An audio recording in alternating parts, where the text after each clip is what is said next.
I'm going to keep reading because we're almost finished and I'd like to start a new book. Chapter 42.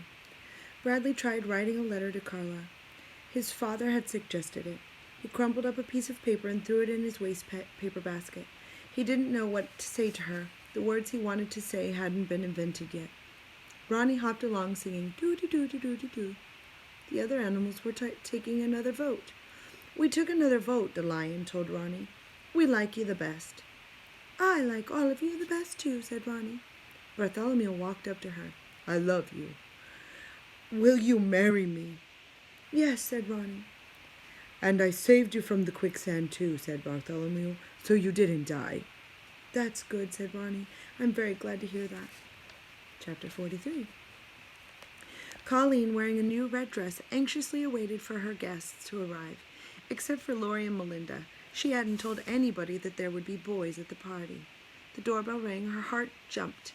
She hoped it would be Jeff and also hoped it wouldn't be. She composed herself and opened the door. It was Judy and Betty. They gave her a present. Oh, what is it? Colleen asked as she took each gift. But of course they didn't tell her. Who else is coming? Asked Judy. Colleen counted on her fingers, naming her guest. Well, there's you two and Laurie and Melinda and Karen and Amy and Dina. She paused. Then she said very quickly, and Jeff and Bradley. Bradley? Bradley Chalkers? Oh, no. Judy looked like she was about to faint. You didn't say there were going to be boys at your party. Didn't I? Colleen asked innocently. I thought I did. I don't think I'm allowed to go to a boy-girl party, said Judy. Okay, but you already gave me a present, said Colleen. They decided to stay. When the bell rang again, all three girls screamed, but it was only Amy and Dina. Amy and Dina were dressed exactly alike, right down to their shoes and socks. They were best friends. Colleen invited boys, Betty told them. Bradley Chalker, said Judy. Amy and Dina looked at each other in horror. Colleen took their presents from them before they could change their minds. Both presents were wrapped in the same purple and green paper. Karen was the next to arrive. Colleen invited boys, everyone said to her. Her mouth dropped open. Bradley Chalker, said Betty. And the new kid, Jeff Fishfood. Karen was very shy and quiet. If there were going to be boys at the party, she might not say one word all day. The doorbell rang.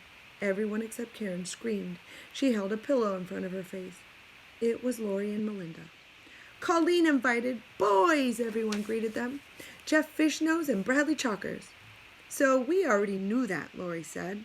Oh, well, nobody else did, said Judy. The 8 girls waited. They talked and laughed about how Colleen would like her presents. They asked her what there would be to eat and what games they would play. When Colleen told Dina there would be a 3-legged race, the room turned very quiet. Each girl wondered if she would have to run it with a boy. Colleen planned to run the 3-legged race with Jeff. It didn't occur to her that if she was partners with Jeff, another girl would have to be partners with Bradley. It was starting to get late. A new worry slowly crept into each girl's head. What if the boys didn't show up? It suddenly seemed that the party wouldn't be any fun at all without boys. Where were they? Colleen's mother walked into the living room and counted heads. 8. Who's missing? Nobody answered. Oh, the boys, said Colleen's mother. Well, we can't wait too much longer. Colleen looked like she was about to cry. Where were they? Chapter 44. The doorbell rang at Bradley's house. Bradley, wearing a cone-shaped party hat, ran to the front door and flung it open. He had a wild look in his eyes. Hi. You ready? He was wearing old, comfortable clothes, his blue jeans and a small hole above the knee. It's wrapped, Bradley exclaimed, with a bow. What? Bradley ran back to get to his parents' bedroom. It's got to be wrapped with a bow. She cut off a piece of tape and smiled at her son. I'm wrapping it now. Okay, good. My mother's wrapping it now, he told Jeff. He had been running around the house that way all morning as he desperately tried to get ready for the birthday party. He already changed his clothes 6 times. He didn't know what he was supposed to wear. He didn't know what he was supposed to do. He didn't know what he didn't know. Claudia had given him the party hat to wear. She told him he wasn't allowed to take it off.